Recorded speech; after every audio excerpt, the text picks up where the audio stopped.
Christmas. I know. Have a great day.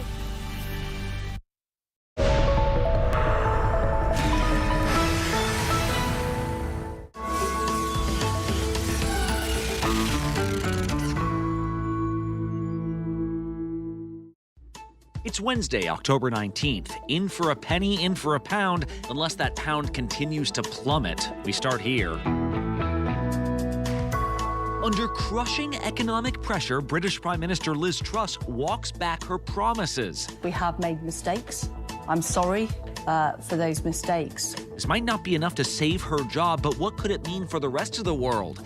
A woman was seen out without a headscarf and then was quickly whisked away. There were reports that she may have been forced to leave early by Iranian officials. What happened to an Iranian athlete abroad and what it means for protesters? And it was paradise on earth until the water there started tasting like jet fuel. It was us really smelling it, first, and then it was illness shortly thereafter. The Navy says a leak is under control, but don't tell that to the families suing. From ABC News, this is Start Here. I'm Brad Milkey. Hey, good to be back with you on this Wednesday after a few days of vacation, ahead of what is proving to be this super decisive moment for the global economy. So let's dive into this real quick. First of all, you've got, of course, the U.S. elections looming. Which party is going to be in control of Congress? That's big. Then, across the Pacific right now, you've also got Chinese President Xi Jinping, who this week is about to cement a third term as head of the country's Communist Party. That would make him the most influential Chinese leader in generations. Huge implications for the next generation of manufacturing and tech and even military concerns. But if China is the embodiment of this new economic might in the world, there's a country to the east of us where power has dwindled considerably. It's a difficult time. What was right is that Britain took decisive action to help people get through what is going to be a difficult winter. 43 days ago, Liz Truss became the Prime Minister of the United Kingdom. In those 43 days, she has promised to overhaul the nation's economy. She's faced an avalanche of criticism. She's watched the country's currency tumble. And now there are serious concerns that she might set an all-time record for shortest term as Britain's leader. All of this is actually having an impact on the global economy, including American markets. So I want to start the day with ABC's foreign correspondent, James Longman in London. James, at one point, someone put a head of lettuce on a live cam and was like, which one's going to last longer, Liz Truss or this head of lettuce? I just checked. The lettuce looks fine. What is going on in London where you are? Yeah, indeed. I mean, that is classic British humour for you, and it's been scathing. I mean, the tabloids have been really had their knives out for Liz Truss. And it's because this has been a political and an economic nightmare. First, the politics of this. Liz Truss has just about had the worst possible time of it as Prime Minister, and she now sees to have essentially gone into hiding. With apologies to the Leader of the Opposition and the House, the PM is detained on urgent business. And I'm afraid you will have to make do with me, Mr. Speaker. I mean, you remember Margaret Thatcher's the line, "The lady's not for turning." Well, people have been saying about Liz Truss, who idolised Margaret Thatcher, the lady's not for turning up, because she didn't even go to the House of Commons to face the music. But where is the Prime Minister? Hiding away, dodging questions, scared of her own shadow. And when the person who was sent in her place, another minister, Penny Mordaunt, stood at the dispatch box, one MP stood up to ask if, in fact, Liz Truss was hiding under her desk, at which point Penny Mordaunt had to actually say the words. Well, the Prime Minister is not under a desk, as the Honourable Lady. It's become absolutely extraordinary. Prime Minister has tried in her own fashion to apologise. She gave an interview to the BBC earlier this week in which she said sorry. Now, I recognise we have made mistakes. I'm sorry for those mistakes. She's been forced to replace her finance minister very soon into her tenure as Prime Minister. Kwasi Kwarteng is out, the man with whom she formed all these policies. He's been replaced by Jeremy Hunt, who's seen to be a bit of a kind of a well-known statesman in Britain. He's held a number of ministerial posts, a senior member of the party, who most people say is Prime Minister in everything but name. So, all in all, a pretty horrible time for Liz Truss. Well, and so I get now that it's a political disaster for her. I see that. The actual economic policies, James, can you, in plain English, kind of explain what she was proposing that seems to have gone so terribly wrong with citizens there? Basically, Liz Truss's great promise in order to become leader of the Conservative Party was that she wanted to cut taxes in order to promote growth. And at the moment, we've got the highest taxes for 70 years. That's why I believe in lower taxes to get growth going, to encourage businesses to invest.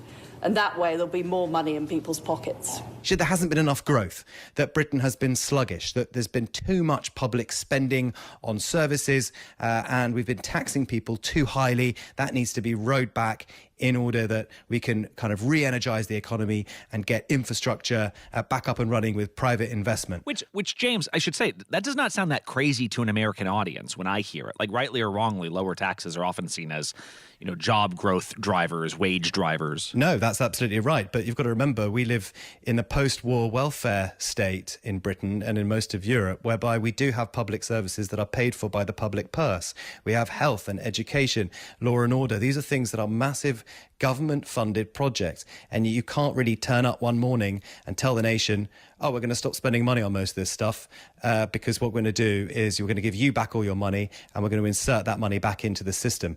That might sound nice, but actually in practice, cutting taxes tends to send inflation up and not down. And so basically every single developed economy around the world, every single international monetary organization was saying every country needs to work out ways to bring inflation down. This is a worldwide problem. And Britain, you're going to send inflation up by doing this. And that is what freaked the market so much.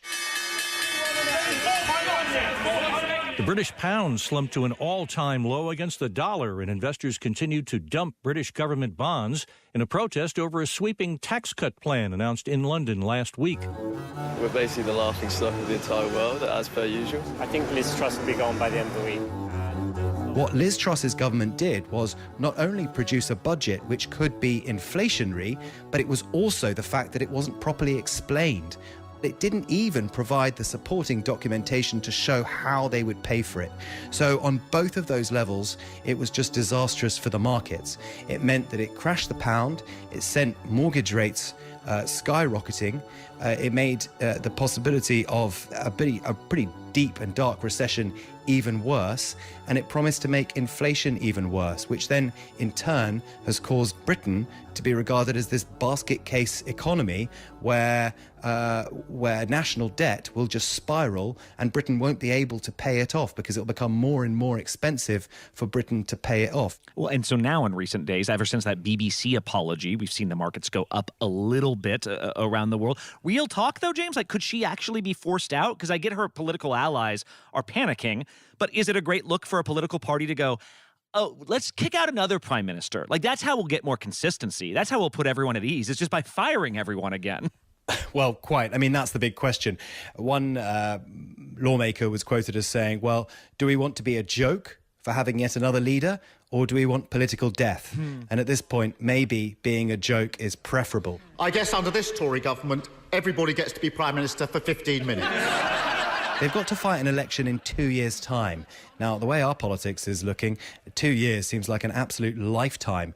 This government is surviving day to day. So it could be that the calculation is get rid of her as soon as possible with the best possible chances at the next election. The one thing that the Conservative Party is known for in Britain, or has built a reputation on, is fiscal responsibility. And that is the one thing that Liz Truss seems now to have torpedoed in the minds of the electorate. And that is what the Conservative Party is so worried about. Yeah, it's kind of tough to say, let's go back to the way things were when you've got the person in office who said, we're going to shake everything up. How do you square those two agendas? All right, James Longman in London. Thanks so much.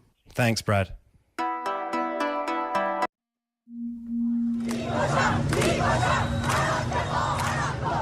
We've seen some incredible images in recent days from Iran, the result of mass protests over the death of a young woman who had been arrested for allegedly wearing her headscarf incorrectly. And it's clear when you watch these protests just how angry many Iranians have become after years of repression, which leads to a basic question for any Iranian in the public eye. Do I acknowledge these protests? Do I acknowledge this crucial moment and risk the ire of our country's leadership? Iranian climber Elnaz Rekabi competing in Seoul without a hijab as required. Well, this weekend, people watching a big rock climbing competition thought they had an answer. What seemed to be an unmistakable message of solidarity, though, has now led to concern about one athlete's safety. ABC's foreign correspondent Inez de la Quatara is with us. Inez, this was a rock climbing competition in Seoul, South Korea, right? So outside of Iran's borders. What happened here exactly?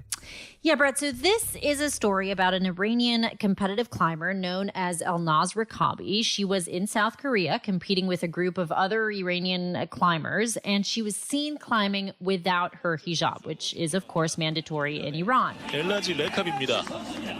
This was immediately seen as a message, her taking a stand on the international stage. But the concern is that Rekabi has now left South Korea, and there are concerns for her safety. There were reports that she may have been forced to leave early by Iranian officials, that she could be arrested upon her return to Iran. Tehran has denied all of that. And then later, there was a message posted to an Instagram account being attributed to Rekabi. On Instagram, Rekabi said her move was unintentional.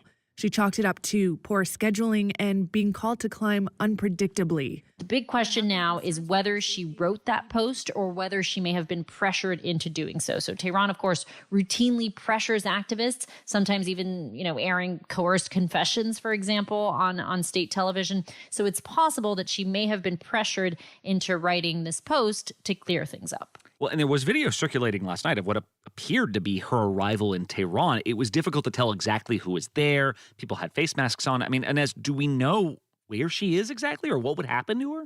I mean, we really don't know, and that's the big concern here. Iran clearly seemed to recognize that outwardly calling for her punishment wouldn't go over well. So, perhaps it could inspire South Korea, for instance, to let her stay on if that's what she wanted.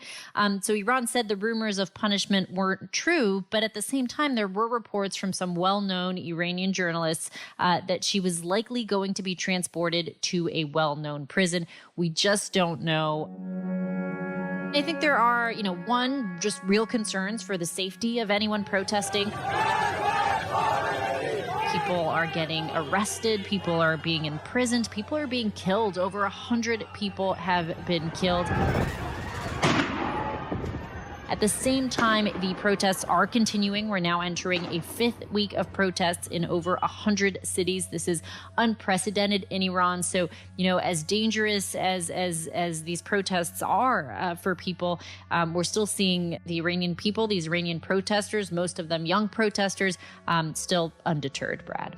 Yeah, it just kind of reminds you of the stakes for so many of these people. If this can be the fate of a pretty well-known athlete, what is it like for some of the average people going out in the streets and confronting these authorities? Inez de la Quatara, thank you so much. Thanks for having me. Lots of Americans might feel like they live in places that are sort of treated like flyover country. But then you think about states and territories that aren't even on the American mainland. In many ways, to these residents, if something goes wrong, they don't expect the rest of the country to notice. This can especially apply to a place like Hawaii, which, remember, is as close to Los Angeles as Los Angeles is to New York. It's a continent's worth of out of sight, out of mind. One thing a place like Hawaii does have going for it, though, is it's home to some of our most important military installations. That gets you a lot of clout.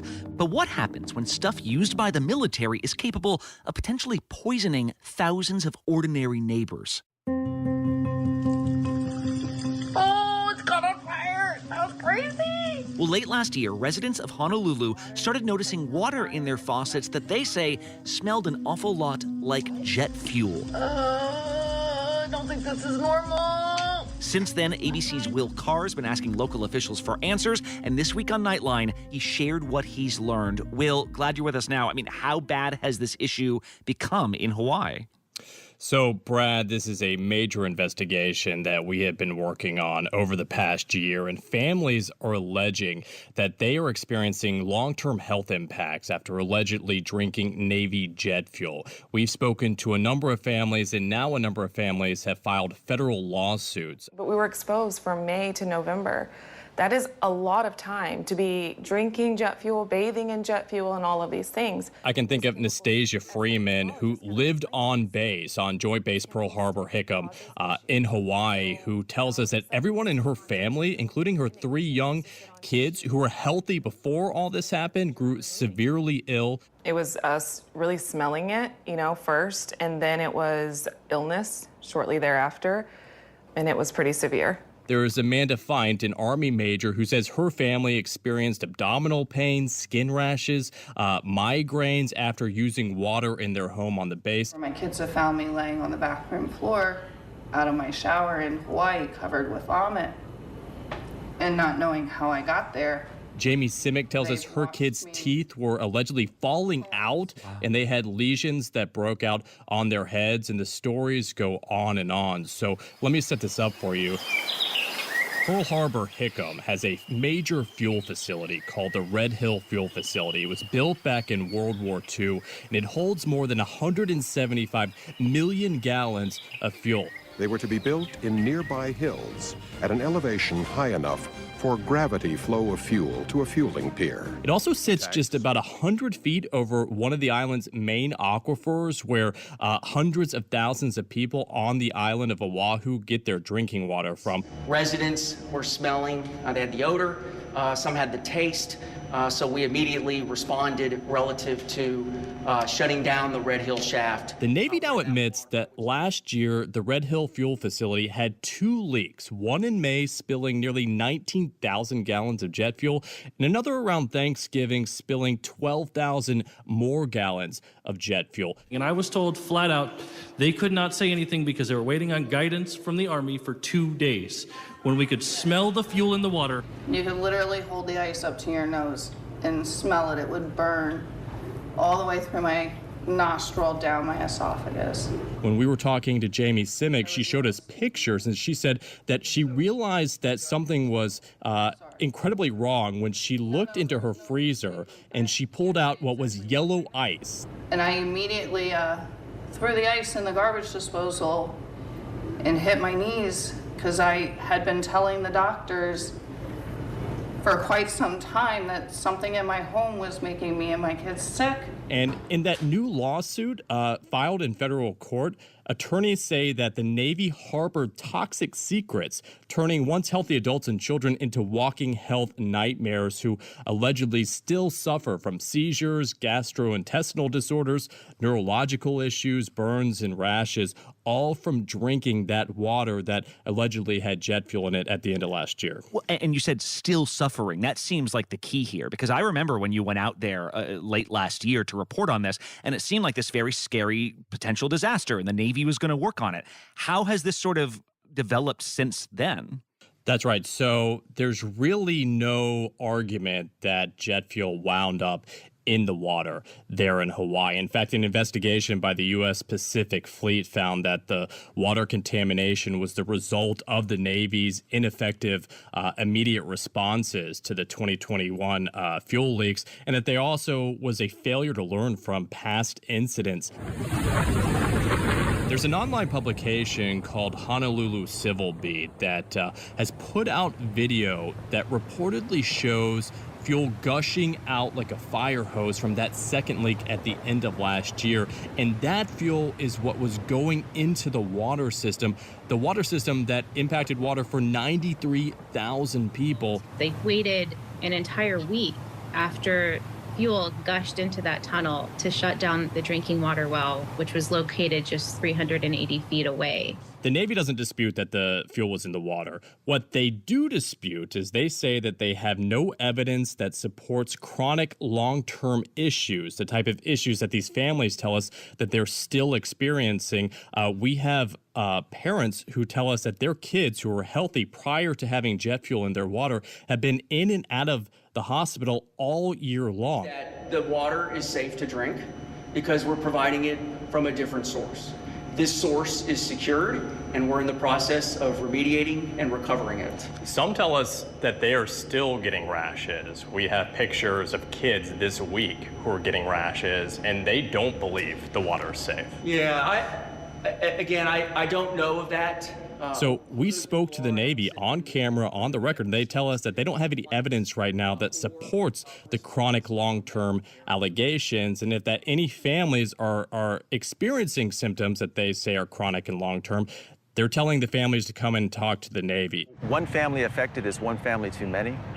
It's more than one family. And what I would say to these families is please come in, let us see you. The problem is the families say they've done that. The Navy cannot guarantee anyone's safety, including their own, and that this land, this water, and our lives mean nothing to them. They don't trust the Navy at this point.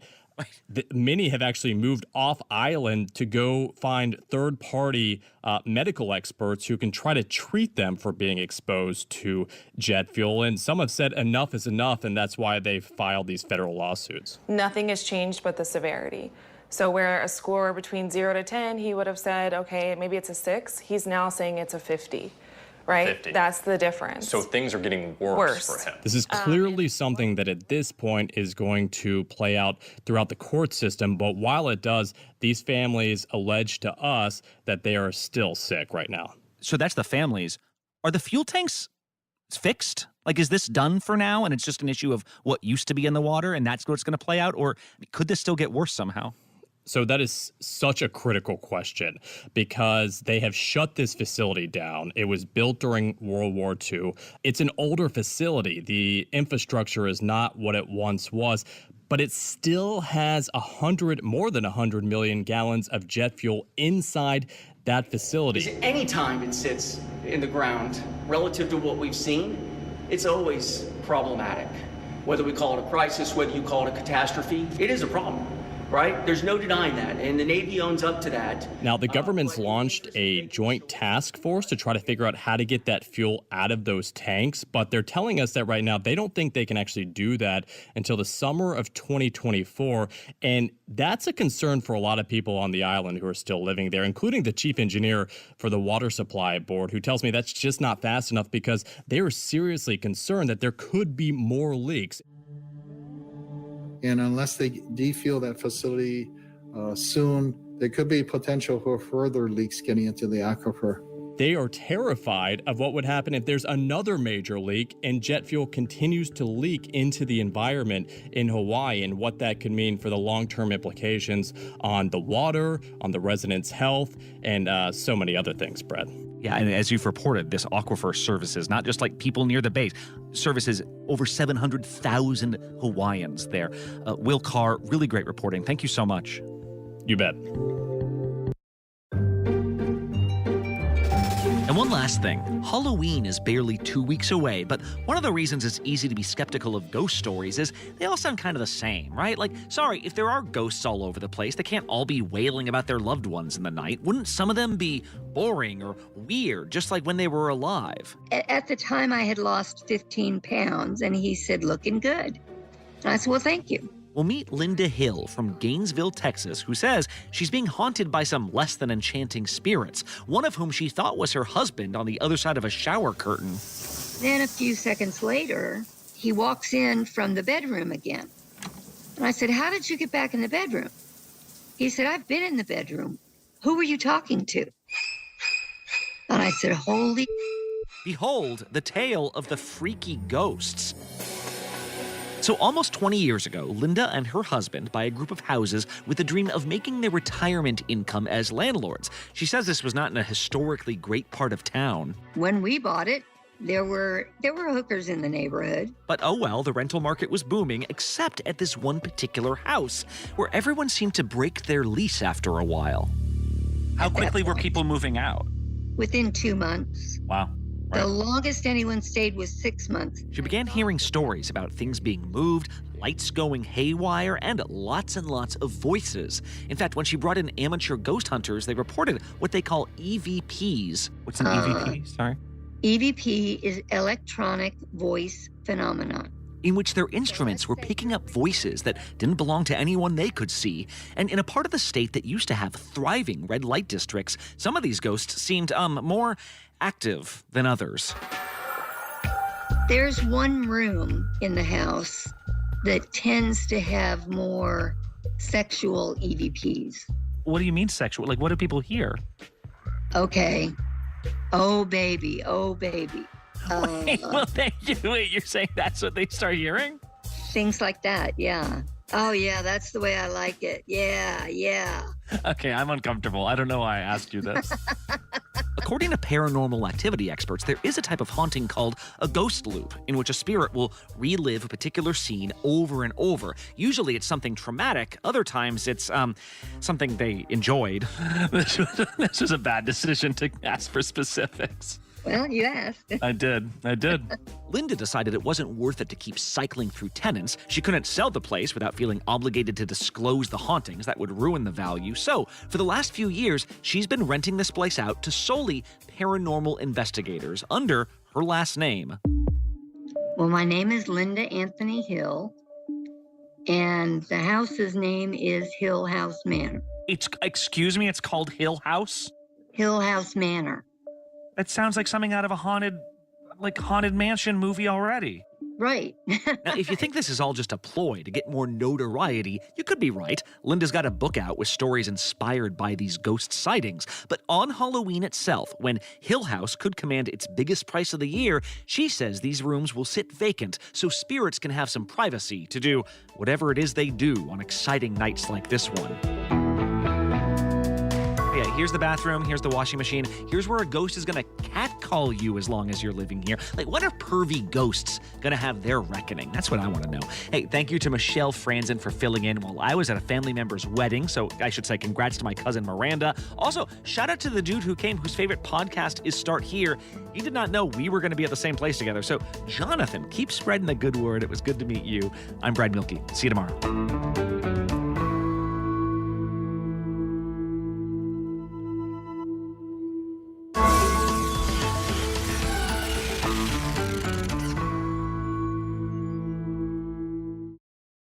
Tis time. The real monster fun begins. Here they come. Why was I cursed with such idiot sisters? Just lucky, I guess. Sounds creepy. We're home. 31 Nights of Halloween. Watch all October on Freeform. All right, here we go. You ready? Let's do it. Yes, it's the show America wants and America needs right now. This is What Would You Do? Let's go. How are you? Can I hug you? Yes. So what will you be watching Saturdays on ABC News Live? What would you do? Hey, I guess I just found out. The What Would You Do Marathon, 12 to 6 Eastern, every Saturday on ABC News Live. My favorite show. Bring them on. If only there was a place in the morning to start my day. With a smile, somewhere to help me get in the know.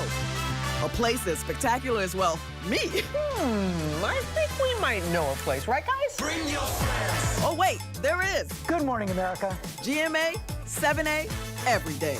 Boom, boom, boom. Good morning, Michael. Good morning, Robin. Good morning, America. How are you? Boom! Now that's how you start your day, people. This is ABC News Live. The crush of families here in Poland. At refugee centers. In Putin's Russia. On the ground in Ukraine. Close to the front line. Here at the White House. Destructive Cat 4 storm. Here along I-5. Boston is in the bullseye. Let's go. We made it. ABC News Live, America's #1 streaming news. Anytime, anywhere. Streaming 24/7, straight to you for free. Thank you for making ABC News Live America's #1 streaming news. Ready for election night, I'm ready for debate night, I'm ready for it all. This midterms is really important. Hi, everyone. We're going to run you ragged. What would George do? We're working on it, George. We're going to make you proud. This is ABC News Live Prime. Thanks so much for streaming with us. Live reporting, breaking news, exclusives, award-winning, powerful, eye-opening. ABC News Live Prime with Lindsay Davis. Streaming weeknights. America is being poisoned with fentanyl, and we don't even know it. Just heard my wife screaming. She told me they had just died. 50 to 100 times more potent than morphine. Keep breathing, come on. It's poison. It's pure poison. A few grains of salt worth of fentanyl will kill you. Just my agency has seized enough to kill the entire country. ABC News Live presents Poisoned, America's Fentanyl Crisis. The powerful series, streaming free on ABC News Live. Amber Rose Isaac was the love of my life. She went into the hospital, and then I just see Shamani as... She was as good as dead as soon as she walked into that hospital. Black women are 4 times more likely to die than their white counterparts with the same symptoms. I can't let Amber be another statistic. We need to make sure that this doesn't happen to anyone else. This fight is not over. We're doing this together, man.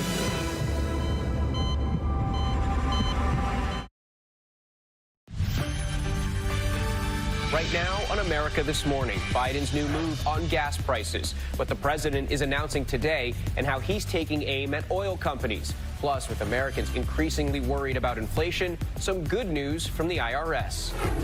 Weather extremes, an extra early deep freeze dipping into the deep south, snow falling as far south as Tennessee, while millions cope with drought. So bad that the ground is shifting, damaging the foundations of homes.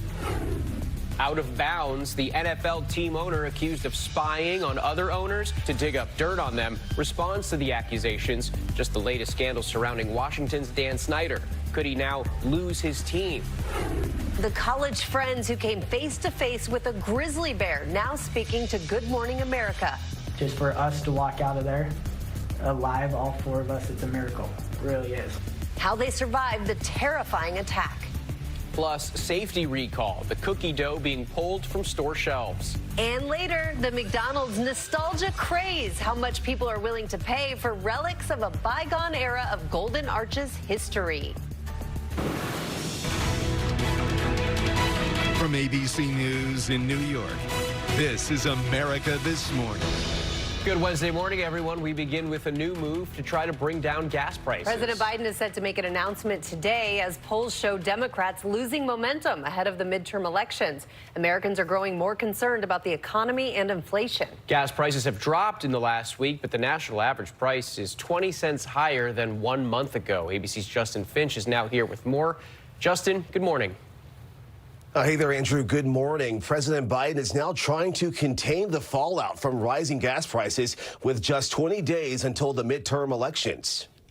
Today, President Biden is expected to authorize the release of 15 million barrels of oil from the nation's emergency stockpile in an attempt to bring down gas prices. It will mark the last of the 180 million barrels Biden previously pledged to release.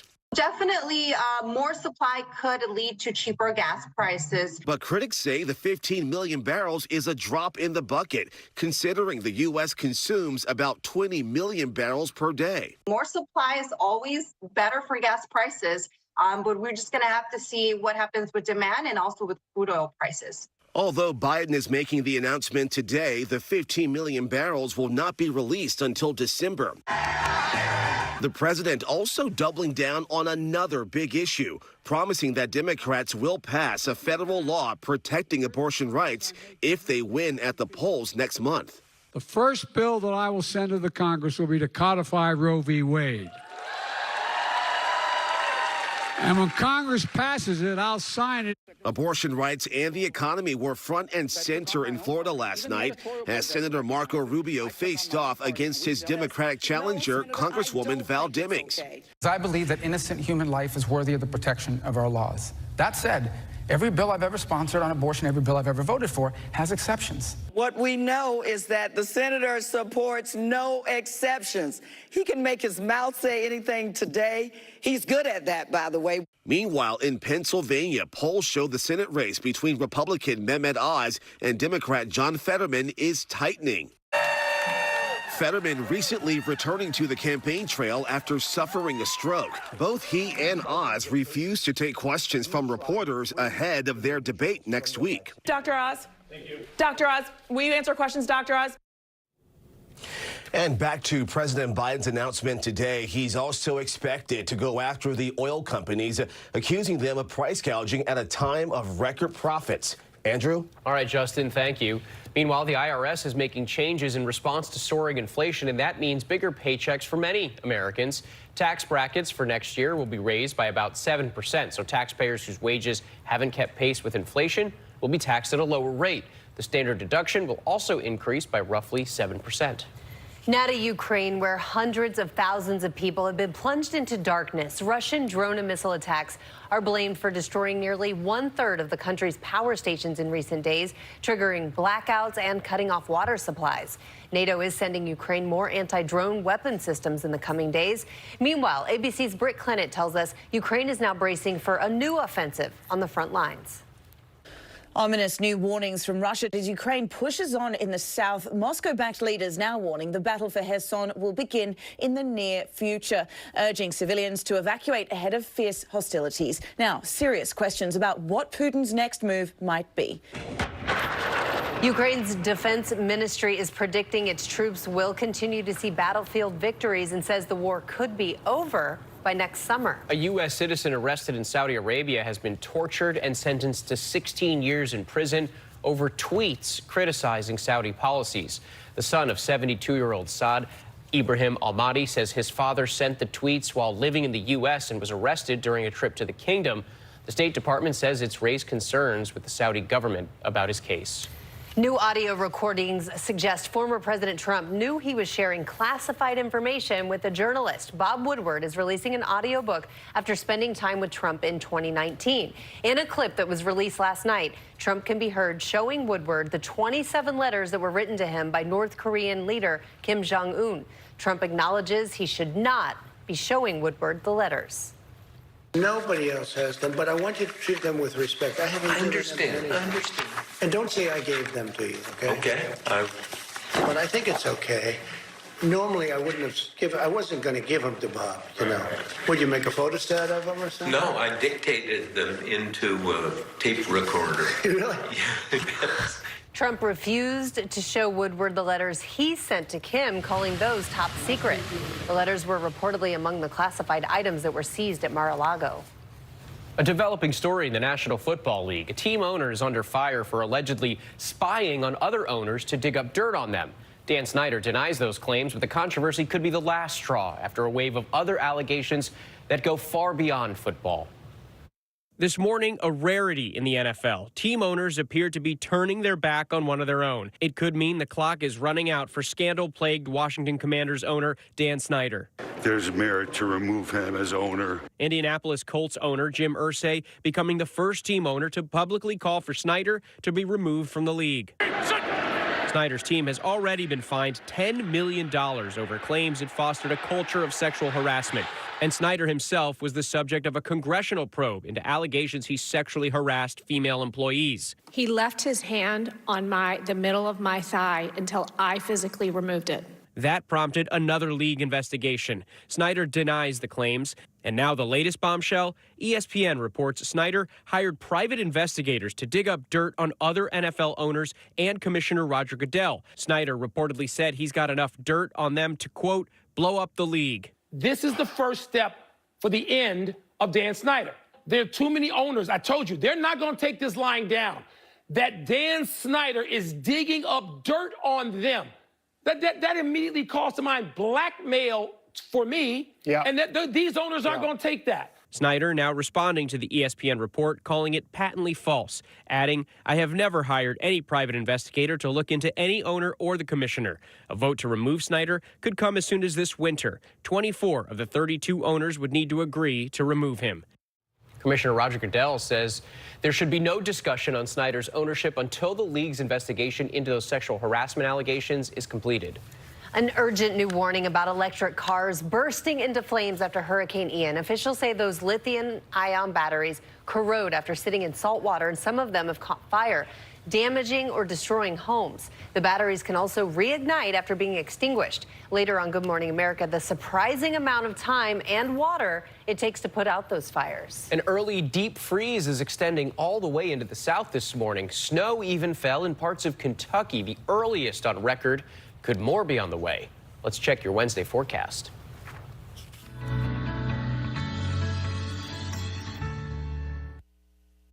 Good morning. Today's weather is all about the extremes. We get record warmth in the northwest and a big chill in the east. Freezing temperatures in the morning for many of us. Rain and snow in the Great Lakes. Look at these highs today in the northwest. 70s and 80s in mid-October. Something's a little bit weird here. How about Portland, Oregon? 78 degrees. That'd be a record high if you get there. Much warmer than a place like Pensacola, Florida. Yeah, the weather's kind of mixed up here. We got freeze warnings across the south. Bundle up this morning. I'm AccuWeather meteorologist Kevin Coskren.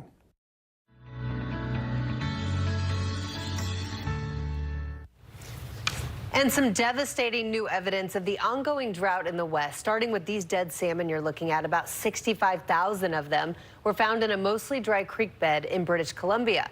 There wasn't enough water there for the fish to spawn. And in the plains, this is where the Platte River in Nebraska usually flows. The lack of water there is affecting other rivers, including the Mississippi River. It's so dry, the ground is shifting, damaging home foundations, causing expensive damage. Coming up, the big announcement about the quarter, the face that will soon be on it. Also ahead, 25 years later, a conviction for the murder of a California college student, but why her family says justice has not been served. And the two friends attacked by a grizzly bear now speaking out about how they survived. This is ABC News Live.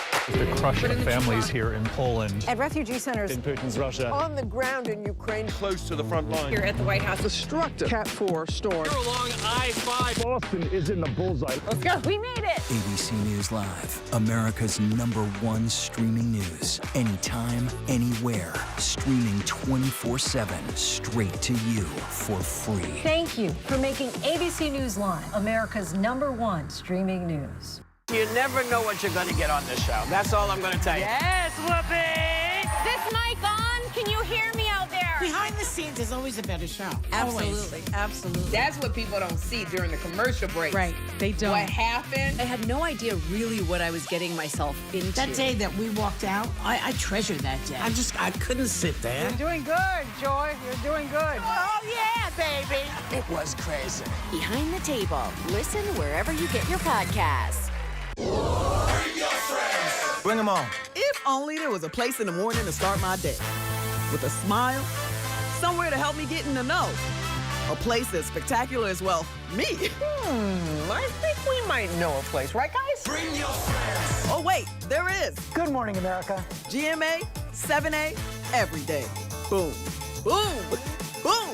Good morning, Michael. Good morning, Robin. Good morning, America. How are you? Boom. Now that's how you start your day, people. As of today, in a big way, we have inaugurated abcnews.com. A lot has changed in our world since Peter made that announcement. But what hasn't changed is the commitment to groundbreaking reporting and innovation at abcnews.com. And here's to everything ahead. This is ABC News Live Prime. Thanks so much for streaming with us. Live reporting, breaking news, exclusives, award-winning, powerful, eye-opening. ABC News Live Prime with Lindsay Davis. Streaming weeknights. From America's #1 news comes the all-new ABC News app. If you love being in the know, you're gonna love this. Experience the all-new ABC News app. Download it now. Back now with suspension for NASCAR driver Bubba Wallace. He'll sit out next Sunday's race after crashing his car into driver Kyle Larson on purpose in Las Vegas Sunday.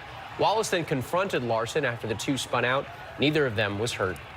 The family of a California college student murdered in 1996 is sharing their reaction after the suspect in her killing was finally convicted 2 decades later. But another man, the suspect's father, has been acquitted. ABC's Andrea Fujii explains. This morning, a guilty verdict more than 25 years after college freshman Kristen Smart was reported missing in California. After 26 years with today's split verdicts, we learned that our quest for justice for Kristen will continue. On Tuesday, a jury found 45-year-old Paul Flores guilty of first-degree murder. And simultaneously, another jury found Flores' father, Ruben Flores, not guilty of helping his son dispose of her body. Smart was last seen walking home from a party at Cal Poly in 1996 with classmate Paul Flores. Authorities say Flores killed her while sexually assaulting her in his dorm room. Smart's body was never found, and it wasn't until last year that Flores and his dad were arrested. Prosecutors presented evidence at trial that Smart's body might have been buried beneath the deck of the elder Flores' home. Flores Sr. still defending his son. There is no evidence against anybody, me or Paul. The case drew national attention after a podcast called Your Own Backyard, released in 2019, examined Smart's disappearance. The sheriff acknowledged missteps by detectives over the years. The district attorney credited the podcast creator, Chris Lambert, for helping with the case. His podcast helped to identify additional new witnesses. Smart's family says they'll never be at peace. To our Kristen, almost 3 decades ago, our lives were irreparably changed on the night you disappeared. The family's attorney says justice was not completely served. Tragically, the guy who walked today, Ruben Flores, probably knows where the body is. Paul Flores will be sentenced in December and faces 25 years to life in prison. The sheriff vowed to keep the case open until Kristen Smart's remains are found. Rhiannon, Andrew. Andrea, thank you. We're now hearing from 2 college wrestling teammates in Wyoming who faced off with a grizzly bear. Kendall Cummings and Brady Lowry were about to walk between some trees when the bear came running and started attacking. I didn't even see it until it was right in front of me, but I heard the crashing, and the only thing I could yell was, "Bear, bear!" And I yelled, "Bear," and the bear tackled me first. Just knew I had to protect my head and just kind of fight for life. Cummings grabbed and punched the bear and it walked away, but then it later returned. Later at 7 a.m., they describe how they finally escaped. Oh, so glad they're okay. Coming up, a popular brand of cookie dough is being recalled. But first, what we're learning about the victims of this fiery plane crash near a car dealership. And a man with ties to a notorious mobster, portrayed by actor Jack Nicholson, wins a big judgment in court. This is ABC News Live. The crush of families here in Poland. At refugee centers In Putin's Russia. on the ground in Ukraine. Close to the front line. Here at the White House. Destructive Cat 4 storm. Here along I-5. Boston is in the bullseye. Let's go. We made it. ABC News Live, America's #1 streaming news. Anytime, anywhere. Streaming 24/7, straight to you for free. Thank you for making ABC News Live America's #1 streaming news. All right, here we go. You ready? Let's do it. Yes, it's the show America wants and America needs right now. This is What Would You Do?